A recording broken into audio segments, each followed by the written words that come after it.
할렐루야.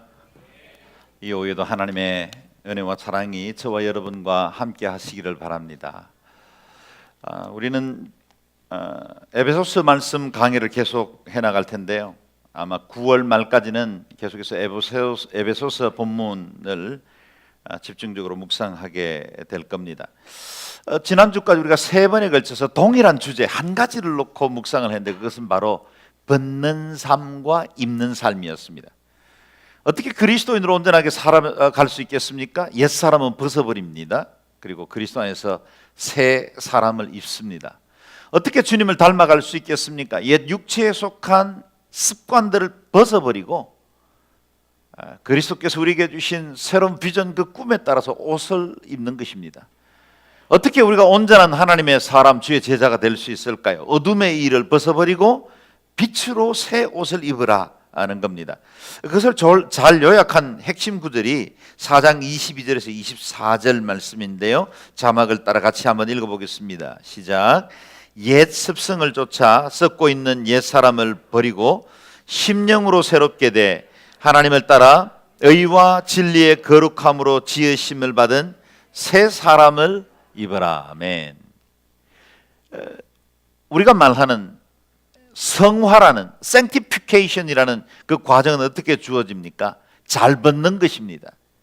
그리고 동시에 잘 입는 것입니다. 그래서 믿음의 사람들은 끊임없이 실패하고 넘어지기 때문에 바로 살고 싶고 하나님 앞에 결단하지만 여전히 실패하는 우리 자신의 현주소를 보기 때문에 다시 한번 벗어버리고 또 새 옷을 입고, 이 과정들이 계속해서 지혜롭게 잘 이루어질 때 우리는 온전한 그리스도의 사람으로 살아갈 수 있습니다. 이 벗는 삶, 입는 삶의 뚜렷한 삶의 전환점을 오늘 본문은 보여주고 있죠. 8절 말씀 같이 읽겠습니다. 여러분이 전에는 어둠이었지만 이제는 주 안에서 빛입니다. 빛의 자녀답게 사십시오. 아멘.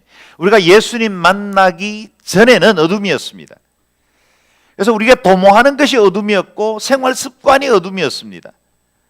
그래서 우리 마음속에 일어나는 그 수많은 생각들, 그리고 우리의 삶을 이끌어 나가는 에너지가 어두움과 친화력이 있었습니다. 소망도 없었습니다. 영생도 삶의 가치와 의미도 없었습니다. 어둠입니다. 어디로부터 왔으며 어떻게 살다가 어디로 가야 되는지조차도 잘 알지 못했습니다. 왜냐하면 어두웠기 때문입니다. 그런데 이제는 빛으로 변화받았다는 겁니다. 주님 만난 이후의 삶은 빛이 되었습니다. 어떻게 어둠의 자식이었던 우리가 빛의 자녀들로 변화될 수 있었습니까? 그것은 빛이신 우리 주님이 우리 안에 들어오셨기 때문입니다. 여러분, 우리가 도덕적으로 열심히 잘 살아서, 아니면 예수 믿었으니 이제는 제자이니 제대로 한번 주님 기쁘신 삶을 살아보겠다라고 결단해서 변화되는 게 아닙니다. 그래서 우리가 빛의 자녀가 되는 게 아닙니다. 만약에 그랬다면 세상의 종교로도 충분했을 거예요.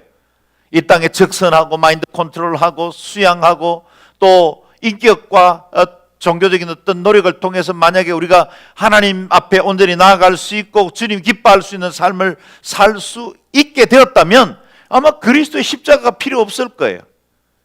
우리 모든 사람들이 그것이 불가능했다는 것을 고백하지 않을 수가 없죠. 그래서 우리가 빛의 자녀로 살아갈 수 있는 것은 내 힘과 의지가 아니라 빛이신 주님이 우리 안에 오셨기 때문입니다. 그래서 빛이신 주님을 우리 심령 속에 잘 모시고 있는 사람이 빛의 삶을 살 수가 있습니다. 우리 예수님은 나는 세상의 빛이니 나를 따르는 자는 어둠에 다니지 아니하고 생명의 빛을 얻으리라 그랬습니다. 나는 세상의 빛이라. 그리고 우리 주님의 뒤를 따르는 사람은 생명의 빛을 얻는다고 말씀하고 있습니다. 온 세상의 빛이신 주님께 접속될 때 그분의 빛이 우리 안에 들어오는 겁니다. 마치 이렇게 이 방에도 수많은 전등이 있는데 그것이 전선으로 연결되어 있는 것이 파워와 접속될 때 전부가 빛을 발해서 드디어 그 기능들을 다 하는 것과 같지요. 달은 스스로 빛을 내지 않습니다. 그러나 태양의 빛을 반사함으로 밤을 주관하는 발광체가 되었습니다. 여러분, 우리 안에 그리스도가 오시면, 빛 대신 그 주님이 내 삶을 다스리시면 그제서야 우리는 온전한 빛으로 살 수 있습니다. 오늘 본문이 말하고 있지요. 여러분이 전에는 어두움이었지만 이제는 주 안에서 빛입니다. 빛의 특성은 몇 가지가 있는데, 빛의 첫 번째 특성은 구분입니다. 구분. 빛을 기준으로 밤과 낮이 구분돼요. 빛이 비추면 더러운 것과 깨끗한 것들이 구분됩니다.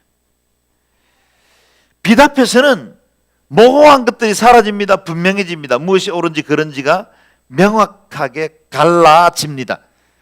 그래서 빛의 특성은 구분이에요. 우리가 하나님의 의로운 빛을 받는 그 순간부터 옛 과거와 단절할 수 있는 것은 옛 어둠의 일을 벗어버리고 이제는 그리스도 안에서 빛의 자녀가 될 수 있기 때문입니다. 빛의 또 다른 특성은 생명입니다. 모든 생물이 빛을 받으면 광합성 작용으로 그 생명을 유지하고 성장할 수 있는 것처럼 주님의 빛이 비치면 우리의 영성이 자라고 우리가 온전한 하나님의 사람으로 성숙할 수 있습니다. 그래서 열매 맺게 되는 거죠. 마치 과실나무에 빛이 비추면 그 열매가 맺히는 것처럼 우리 속에 예수님의 빛이 비추면 열매가 맺힙니다. 그래서 오늘 성경에는 세 가지의 열매를 말해주고 있습니다. 9절 말씀 같이 읽어볼까요? 시작. 빛의 열매는 모든 선함과 의로움과 진실함에 있습니다. 아멘. 주의 빛을 받은 사람은 세 개의 열매를 맺을 수 있습니다. 그 첫 번째가 선함의 열매다 그랬습니다. 선함의 열매다. 주님의 빛을 받으면 착해집니다. 강팍한 마음이 부드러워집니다. 눈빛도 서글서글해지고 말도 옛날처럼 그렇게 세게 하지 않게 됩니다. 예수님을 만나면 점점 우리 안에 있는 그 허물들이 여실하게 드러나기 때문에 내가 좀 더 온전한 하나님의 사람으로 살기 위해서 이전에 못한 것 깎아내고 이전에 부족한 것, 허물들 제하기 시작합니다. 그래서 우리가 그리스도를 닮아가면서 착해집니다. 그래서 빛의 열매는 선함이에요. 우리가 선에서 구원받은 사람은 아무도 없습니다. 그러나 선하신, 좋으신 하나님, God is good. 그 좋으신 하나님이 우리 속에 빛으로 들어오면 우리 삶에는 점점점 더 그리스도를 닮아가게 되고 착해지기 시작해요. 예수 믿은 지 오래됐는데도 아주 못돼 먹었다 이러면 그거 이상한 거예요. 예수님과 우리가 가까이 하고 찬양하고 말씀 늘 사모하고 설교 듣고 큐티하고 이러면요 우리가 착해지게 돼 있어요. 제가 좀 착해 보이지 않습니까? 아멘이라고 하신 분은 정말 복 받길 바라요. 그런데 제가 예전에는 이만큼 안 착했다니까요. 그래도 여기까지 오는 동안에 착해졌어요. 그리고 제가 믿음 생활이 이렇게 진행되면서 제가 스스로를 느끼겠어요. 제가 내가 예수님 닮아가는구나. 아직도 못하고 부족한 게 많아요. 아직도 부족한 게 많은데 그래도 이렇게 지난 과거 제 젊은 날들부터 막 20살 되던 해에 예수 그리스도 영접하고 그때 정말 미치도록 그리스도의 복음에 이 반해서 주님만 위해서 살기로 결단하면서 걸어온 날들 지내보면 옛날 저의 미숙했던 삶보다 지금 많이 성장하고 변화되는 거예요. 아마 여기 앉아 계신 분들이 다 그럴 거예요. 예수 민쟁이들 중에도 가끔씩 사고 치는 분들도 있고 못된 분들이 없지 않는데 그래도 예전보다는 좋아진 거예요. 그렇죠? 네. 빛의 열매는 선함입니다. 그리스도와 함께 살아가고 그리스도와 동행하다 보면 그리스도의 성품을 하나 둘씩 소유하기 시작합니다. 예수님께서도 산상수훈에 말씀하셨죠. 이와 같이 너희도 너희 빛을 사람들에게 비추라. 그래서 그들이 너희 선한 행실을 보고 하늘에 계신 우리 아버지께 영광을 돌리도록 하라. 예전에는 자기만 알던 사람, 자기의 행복만을 추구하고 내 생각, 내 감정만 중요하던 사람들이 점점점 그리스도와 가까이 하다 보면 주님 닮아가는 거예요. 그래서 어떤 분은 그렇게 표현을 하더라고요. 그리스도를 닮아가는 건 쳇바퀴 돌듯이 매일 비슷하게 돌아간대요. 우리가 예수를 믿었는데 금방 그냥 예수 믿자 말자 당장에 도육한 천사님 안녕하십니까? 뭐 박천사님, 김천사님 이러면 얼마나 좋겠어요. 우리가 그렇게 안 되잖아요. 그래서 때로는 실망하기도 하고 낙담하기도 하죠. 내가 예수 믿어서 여기까지 왔는데 여기까지밖에 안 되나 싶은데 이것들이 반복하고 도는 것 같은데 영수철처럼요, 시간이 지나면 점점점 위로 올라가는 거예요. 반복되는 것 같아요. 큰 변화가 없는 것 같아. 그런데 우리는 성장하고 있어요. 여러분 변화받고 있어요.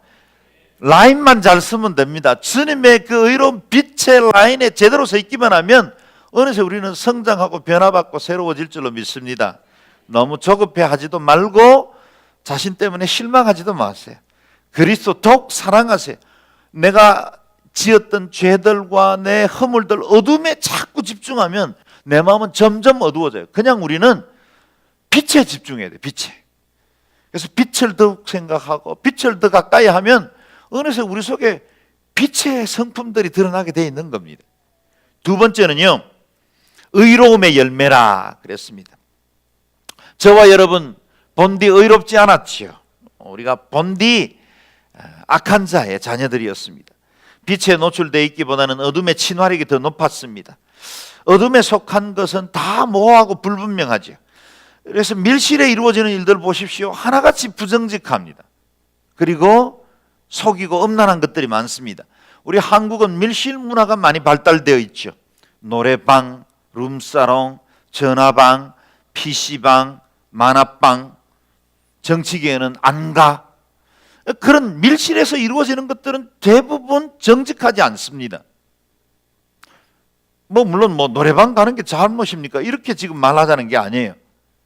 어떤 독립된 공간에 들어가면 사람들은 이상하게 그곳에서 편안함을 느끼고 그때는 무장해제가 되기 시작해요. 그래서 우리가 마땅히 지켜야 할 정절과 하나님 앞에나 사람 앞에 바로 서야 하는 우리의 품위들조차도 내팽개칠 때가 많다는 거예요. 그래서 밀실 문화가 우리 한국의 문화를 아주 퇴폐적으로 만드는 데 앞장서고 있는 것이 사실입니다. 밀실에 들어가 보셨어요? 대부분 어둡습니다. 조명이 아주 굉장히 밝은 밀실 본 분 있으세요? 거기 들어가면 거의 조명이 불그스름해요. 그리고 야식꾸리합니다. 불이 약간씩 반짝반짝하기도 하고. 그런데 들어가면 이상하게 우리 안에 있는 도덕적 기준들이 설거머니 무너지기 시작해요. 거기서는 불꽃 같은 눈동자로 하나님이 우리를 보고 계시는데도 불구하고 사람들의 눈에서 벗어나 있다는 것들 때문에 죄짓기가 쉬워요. 남자들은 출장 갈 때 특별히 조심해요. 저는 출장 자주 다니거든요. 하나님 앞에 늘 경성하고 깨어있어요. 그렇게 하면 쉽게 넘어져요.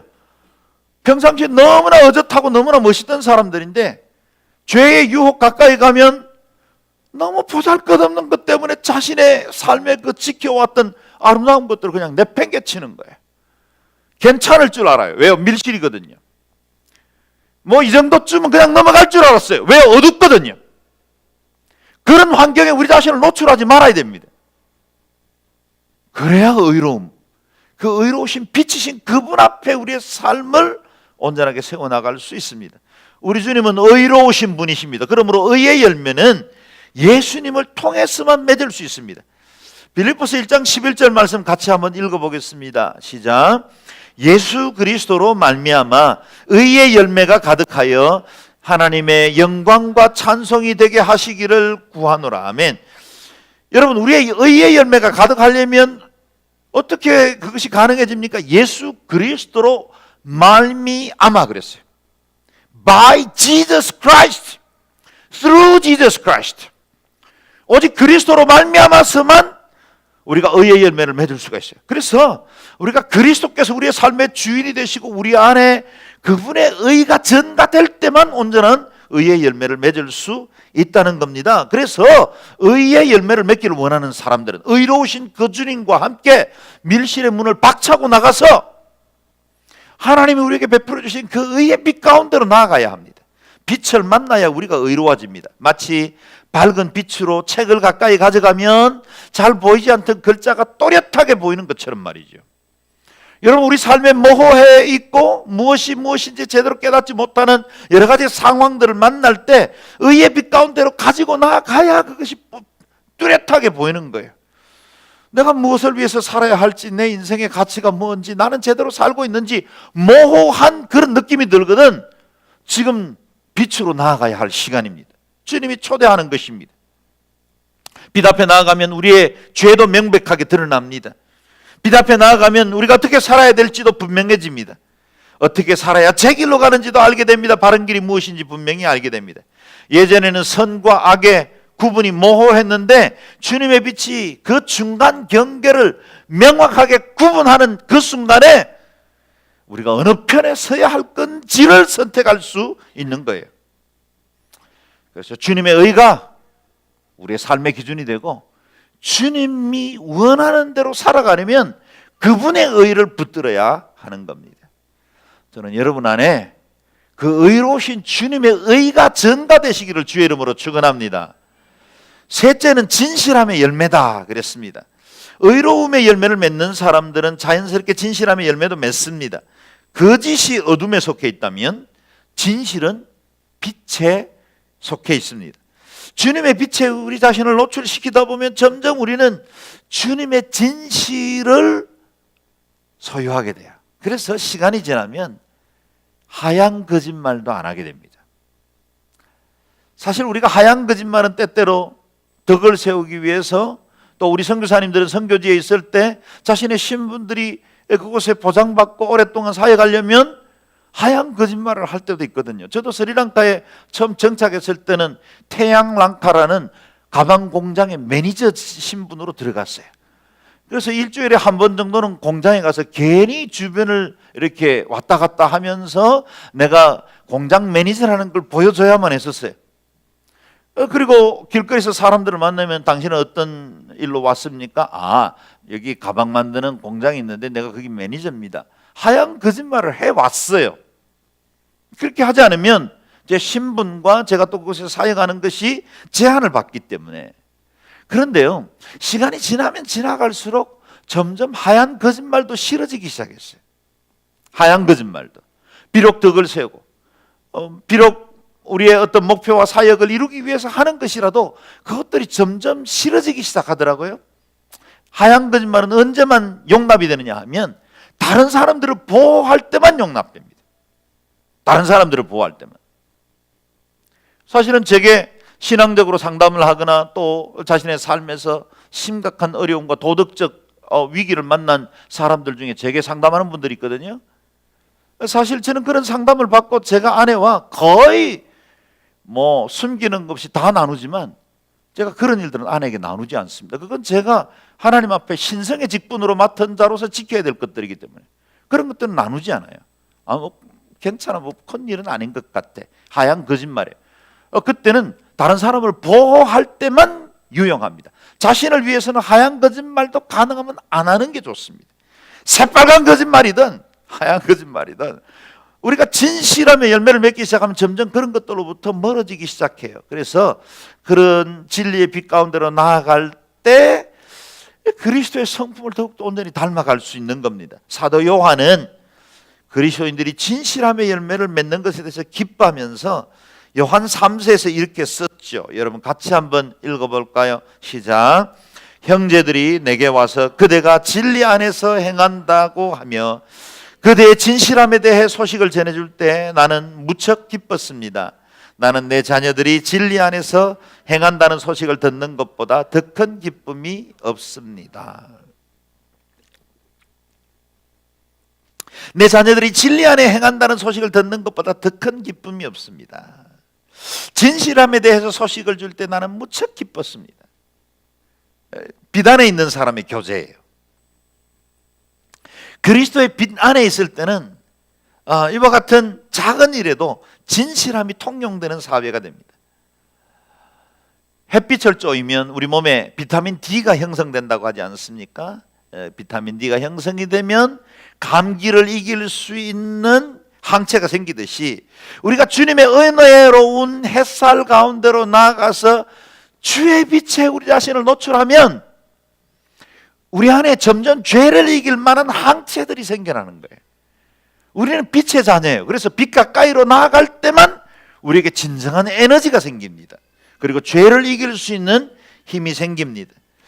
말씀을 가까이 해야 합니다. 정기적인 기도 시간 외에도 특별한 기도의 시간을 마련해야 합니다. 저는 이번 금요 성경 집회, 이번 여름에 진행되는 이 7번의 집회가 얼마나 좋은지 몰라요. 그리고 우리 성도님들이 그같이 정말 사모하고 마음을 쏟아놓는 그 시간들, 함께 기도하고 하나님 앞에 조아리는 이 시간이 너무 좋습니다. 거기서 특별한 기적이 일어나면 더 좋겠어요.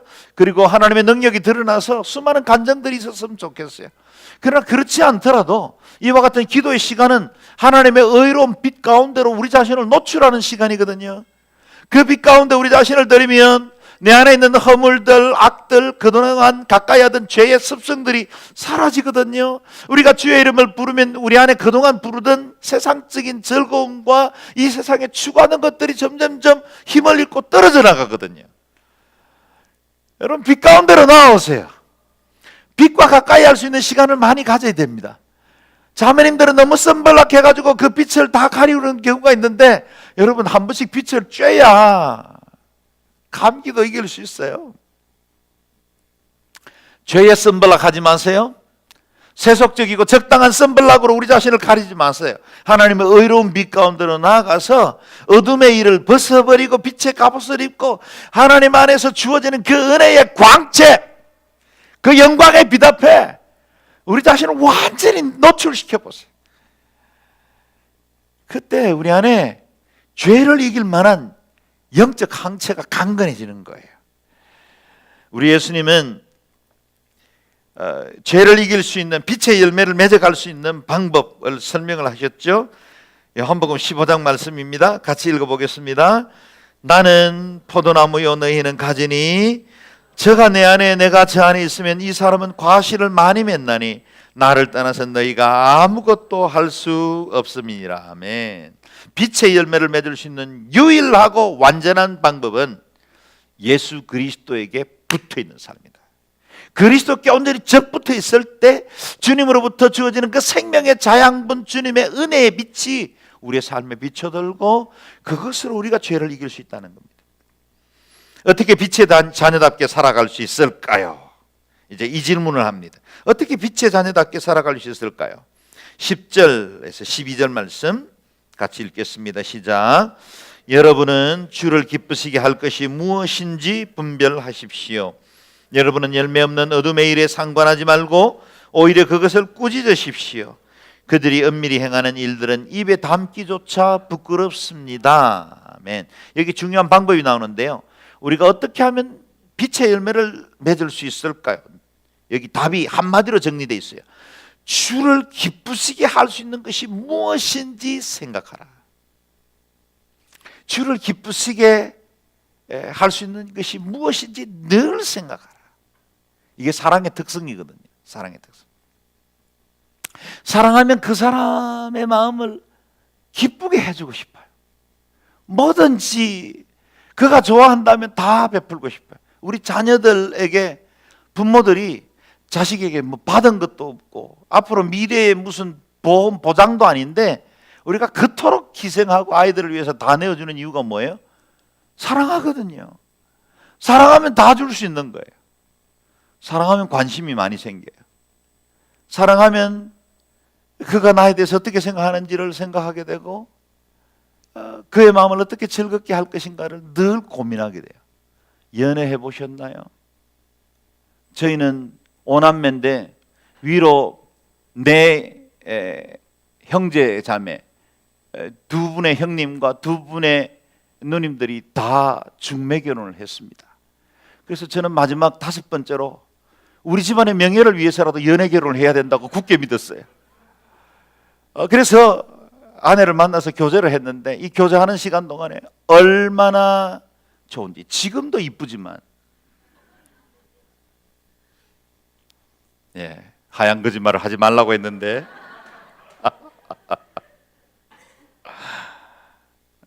근데 너무 사랑하니까 그 연애할 때는 어떻게 아내 자매를 즐겁게 할까? 어떻게 해서 우리가 좋은 시간 가질까? 늘 고민했어요. 왜요? 사랑하거든요. 우리가 하나님을 사랑하고 주님을 섬긴다는 말은 우리 주님을 기쁘시게 할 것이 무엇인가를 생각한다는 의미예요. 그래서 만약에 여러분이 신앙생활을 하는데 주님으로부터 무엇을 받을 것만 고민하고 그것만 늘 생각한다면 죄송하지만 여러분은 온전한 믿음 아니에요. 우리가 예배할 때 하나님을 기쁘시게 해드리고 늘 내 삶을 통해서 주님께 영광 돌리고 어찌하든 주님 기쁘시게 할 만한 일들을 위해서 고민하고 있다면 여러분은 정말 주님을 사랑하는 분이고 온전한 믿음의 사람인 겁니다. 어떻게 하면 주님을 기쁘시게 할 수 있을까? 이를 고민하며 살다 보면 우리 안에 빛의 열매를 맺을 수 있다는 겁니다. 그리고 빛의 열매를 맺어가기 위해서 점점 더 주님을 기쁘시게 하다 보면 오늘 본문 말씀 그대로예요. 어둠의 일에는 상관하기도 싫어집니다. 어둠의 일에는 상관하기도 싫어져요. 이전에 좋던 것 이제는 값없다. 이전엔 세상 나 기뻤어도 지금 내 기쁨은 오직 예수. 이 고백이 가능해져요. 그래서 우리가 주님의 빛 가운데로 가까이 나아가면 나아갈수록 어둠과는 점점점 멀어지죠. 그러면 어둠의 일이 상관되고 싶지도 않고 그것 그리워하지도 않습니다. 예전에 즐겁게 행하던 은밀한 일들 부끄러워지기 시작합니다. 주님께서 기뻐하지 않는 일들 점점 멀리하기 시작합니다. 그리고 우리가 이와 같이 어둠의 일을 가까이 하지 말아야 할 중요한 이유가 그 다음 이어지는 말씀에 있는데요. 13절 14절 말씀을 같이 읽겠습니다. 시작. 그러나 책망을 받는 모든 것들은 빛에 의해 드러납니다. 이는 드러나는 것마다 모두 빛이기 때문입니다. 그러므로 이렇게 말씀하셨습니다. 잠자는 사람이여 깨어나라. 죽은 사람들 가운데서 일어나라. 그리스도께서 내게 비치시리라. 아멘. 빛에는 드러내게 하는 능력이 있지 않습니까? 숨겨있던 것이 폭로됩니다. 선도 드러나고 악도 드러납니다. 빛 앞에는 숨길 것이 없습니다. 마치 섭지에 돌 하나를 이렇게 제키면 그 밑에 살아가는 작은 벌레들이 혼비백산에서 도망가듯이 어둠 속에서 행해지던 모든 일들이 빛에 의해서 다 드러나게 되어 있습니다. 가끔씩 뉴스에 보다 보면 무슨 매춘 현장이나 불법 도박 현장 같은데 카메라 기자들과 함께 경찰들이 들어닥치는 모습 보신 적이 있습니까? 그야말로 혼비백산이죠. 우리가 그 섭지에 있는 돌을 덜추었을 때 일어난 현상들과 똑같아요. 막 기어들잖아요. 숨어들고 막 숨기고. 왜요? 어둠의 일이거든요. 어둠의 일은 빛이 비춰지면 혼비백상 도망가게 되어 있습니다. 어둠의 일은 빛에 의해서 다 드러납니다. 그래서 선언하죠. 잠자는 사람이여 깨어나라. 죽은 사람들 가운데 일어나라. 그리스도께서 내게 비치리라. 잠자는 사람이여 그랬는데 그 다음 이어지는 말씀이 죽은 사람 가운데서 일어나라 그랬어요. 잠자는 사람들, 우리는 죽은 사람이 아니에요. 지금 이 에베소서의 말씀, 이 편지를 받아든 사람들은 예수 안 믿는 사람들이 아닙니다. 주일이 돼도 예배하는 것도 잊어버리고 세상적인 즐거움을 쫓아 산으로 들러 다니는 사람들이 들으라고 쓴 편지가 아니에요. 예수도 안 믿고 우상 숭배하며 세상의 즐거움을 쫓아 사는 사람들이 보라고 쓴 편지가 아닙니다. 믿는 사람들에게 쓴 편지예요. 에베소라는 그 음란하고 부도덕한 도시 한가운데서 그나마 믿음을 지키려고 애쓰는 그 사람들을 향해서 주신 편지인데 그럼에도 불구하고 너희 성도지만 잠자는 자들이 있다는 거예요. 근데 잠자는 자들이 누워있는 현 주소가 어디냐는 거예요. 같이 옆에 있는 사람들과 잠자는 게 아니라 죽은 사람들 사이에 누워있다는 거예요. 영적으로 보면. 여러분, 우리가 영적으로 깨어있지 못하고 잠자고 있다면 그것은 우리가 지금 누워있는 위치는 공동묘지예요. 사도 바울은 선포하지요. 잠자는 자들이여 깨어나라. 죽은 사람들 가운데서 일어나라. 죽은 사람들 가운데서. 세상이 죽어 있는 겁니다. 도덕적으로 감각이 없습니다. 어둠에 있지만 어둠인지 느끼지를 못해요. 죽은 사람들 뭐 꼬집든지 때리든지 한다고 해서 반응하는 거 보셨습니까? 감각이 없는 거예요. 근데 우리는 지금 만약에 우리가 하나님 앞에 온전히 서 있지 못한다면 잠자고 있는 사람이에요. 오늘 본문은 우리를 뒤흔들어 깨우는 겁니다. 잠자는 사람이여 깨어나라. 죽은 사람 가운데서 일어나라. 일어나라. 살아있지만 죽은 자들처럼 죽은 자들 사이에 잠들어 있는 이들이여 일어나라. 왜냐하면 그리스도께서 내게 비추시느니라. 비추신 그분이 우리에게 빛을 비춰주시는 거예요. 잠자면 안 돼요. 잠잘 수 없게 만드는 겁니다. 사람들이 제가 그 수많은 시차들을 어떻게 극복합니까? 그렇게 자주 질문을 합니다. 그야말로 한 달에도 두어 번씩 해외여행을 하고 또 시차들이 막 바뀌는 곳에 생활하는데 제가 굉장히 강철 같은 몸을 가지고 있는 줄로 사람들은 오해합니다. 묻습니다. 목사님 어떻게 그렇게 시차 같은 거 잘 적응하세요? 근데 제가 생각해보면 저는 강한 몸은 아닌 것 같아요. 근데 감사하게도 저는 유연한 몸을 가졌어요. 그래서 먹는 거 다 잘 먹습니다. 방글라데시 가면 방글라데시 음식이 제일 맛있어요. 인도네시아 가면 인도네시아 음식이 그렇게 맛있을 수가 없어요. 중국에 가든 저 아프리카 어디에 가든 음식이 너무 맛있는 걸 어째요. 뭐 거짓말이 아니라 음식이 맛있는 걸 어떡하겠어요. 맛있어요. 그래서 저는 어디 가나 잘 먹습니다. 그 다음에 어디 가나 잘 자요. 근데 잘 자는 비결이 있어요. 태양이 떠 있으면 깨어 있습니다.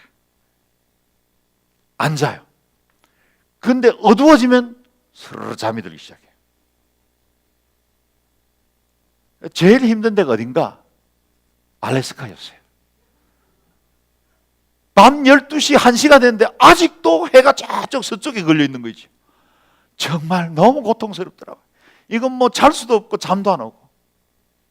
제 생체 시계는 태양의 기준을 삼습니다. 여러분, 어둠 가운데 있으면 자연스럽게 잠이 들어야 되는 거예요. 빛이 비추면 일어나야 되는 거예요. 그게 우리의 몸을 건강하게 생체 리듬을 만들지 않습니까? 주님이 지금 오늘 본문 말씀하시기를 그리스도께서 내게 비추시리라. 지금 주님의 빛이 비추고 있어요. 비추고 있다는 건 뭘 의미해요? 일어나라는 뜻입니다. 일어나야 될 시간이에요. 일어나야 돼요. 잠자면 안 돼요. 일어나서 하나님이 우리에게 주신 은혜의 자리로, 빛의 자리로 나아오라고 요청하시는 겁니다. 그리스도 의로우신 재판장이 저리로서 산자와 죽은 자를 심판하러 오실 것이기 때문에 깨어 있어야 합니다. 그렇다면 어떻게 살아야 합니까? 15절 말씀 같이 읽겠습니다. 시작. 그러므로 여러분은 어떻게 행할 것인지 주의 깊게 살펴 어리석은 사람들과 같이 살지 말고 지혜로운 사람들 같이 사십시오. 아멘. 어리석은 사람의 특징은 뭡니까? 생각 없이 사는 겁니다.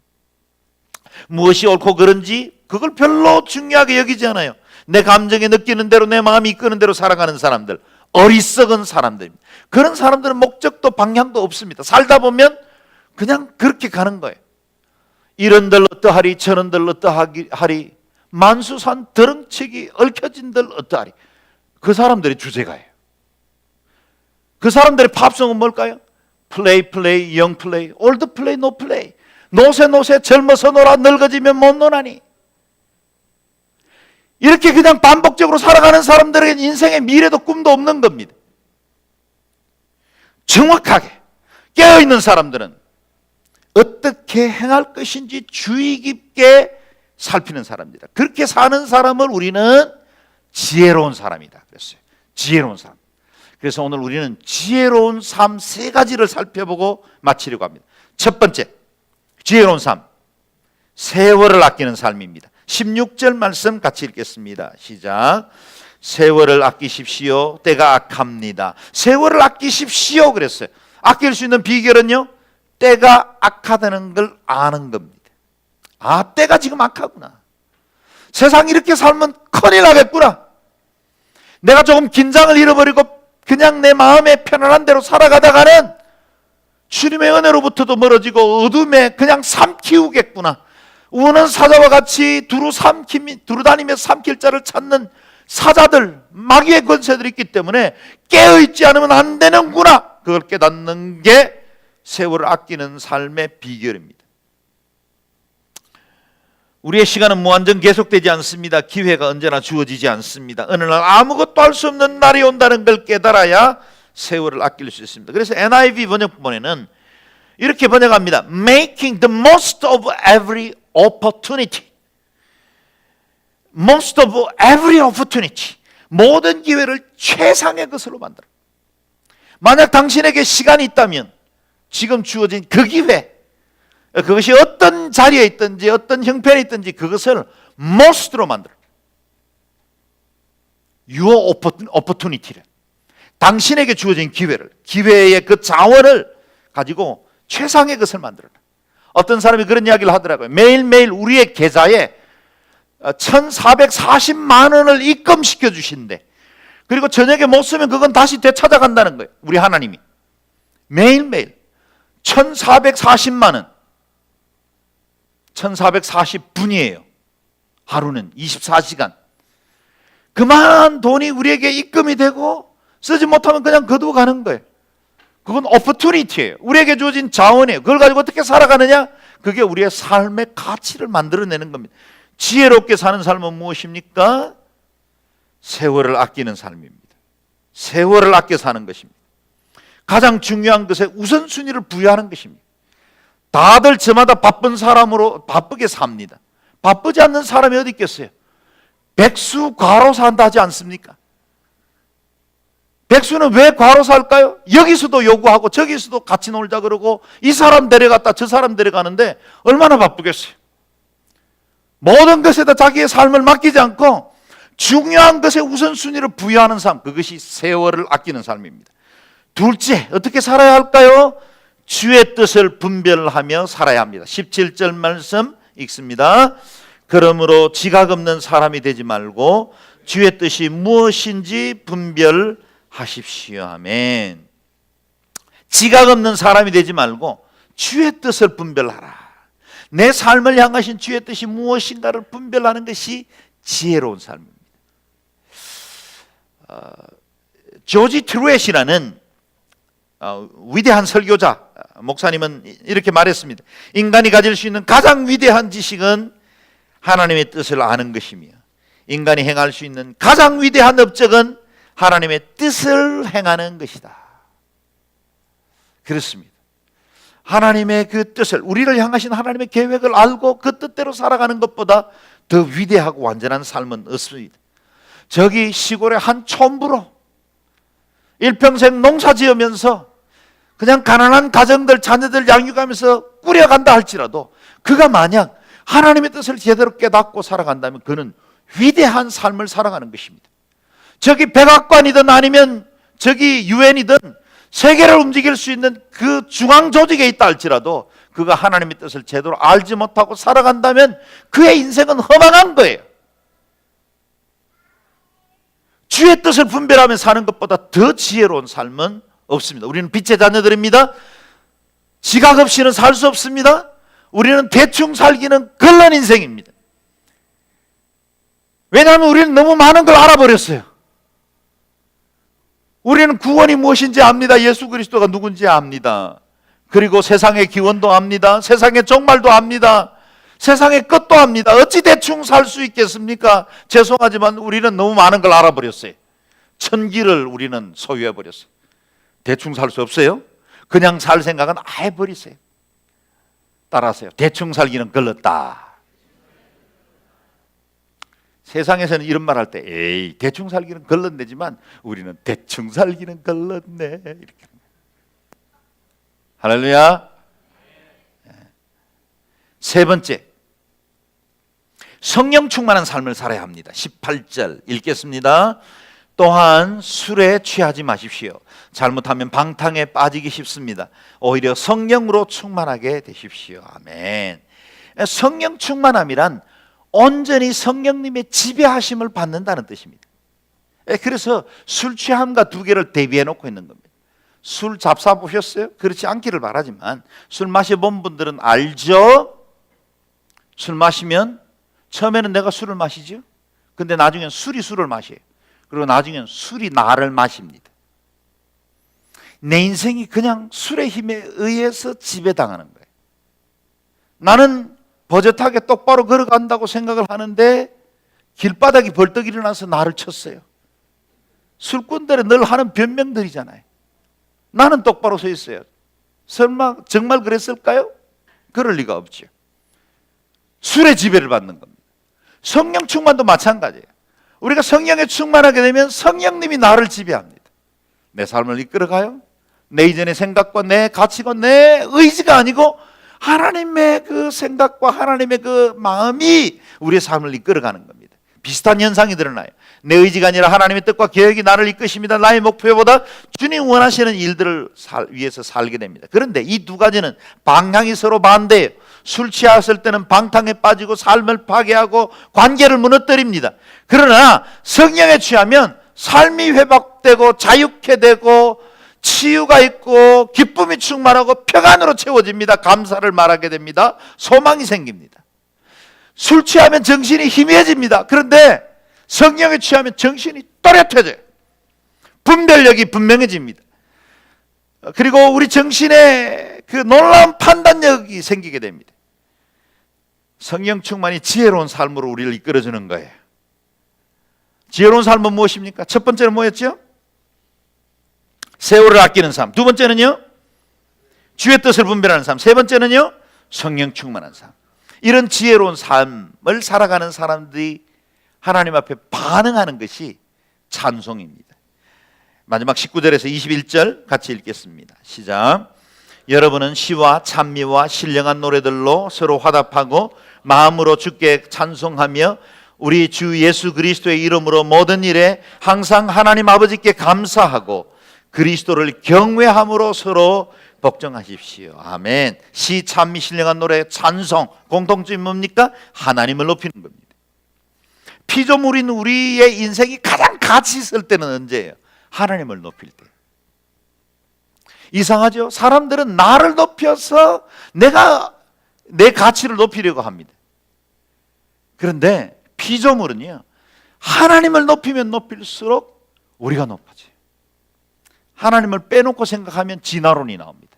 하나님을 빼놓고 생각하면 인본주의가 나와서 인간을 신의 자리로 놓으려고 합니다. 하나님을 높이면 우리가 높아집니다. 오늘 성경 말씀은 저와 여러분을 빛이라고 부릅니다. 내 안에는 아직도 어두운 구석이 많습니다. 어둠과 더 친하고 숨어 있어야 편하고 쉽게 살고 싶어 합니다. 그런데 주님은 너희는 세상의 빛이라 말씀하십니다. 주님께서 빛이라고 말씀하셨다면 더 이상 자신을 어둠이라고 말하지 말아야 합니다. 그리고 어둠에 속한 자처럼 살지 않아야 합니다. 이제는 주께 속했습니다. 빛에 속했습니다. 이제는 주 안에서 빛입니다. 빛의 자녀답게 사십시오. 다른 삶이 시작되었습니다. 우리는 빛이신 주님께 속했습니다. 빛의 자녀답게 살아야 하고 예수님께서 우리를 빛의 삶으로 이끌어 주셨기 때문에 빛을 드러내는 삶을 살아야 합니다. 우리 예수님은 너희 빛을 사람들에게 비추게 하라 그랬습니다. 저와 여러분의 삶을 통해 예수 그리스도 세상의 빛이신 주님의 빛이 우리의 삶의 현장 속에 늘 드러나게 되는 아름다운 축복이 있기를 바랍니다. 저를 따라 고백하십시오. 나는 빛입니다. 빛의 열매를 맺겠습니다. 나를 통해 하나님의 빛이 드러나기를 원합니다. 아멘. 다 함께 일어서실까요? 같이 통성으로 기도하겠습니다. 기도할 때 주님 내 안에 있는 어둠을 제하여 주시고 주님의 빛으로 채워주시고 그 의의 빛을 따라 하나님 이 땅에 빛의 열매를 맺는 삶을 살게 하여 주옵소서. 통성으로 같이 기도하며 나아가겠습니다.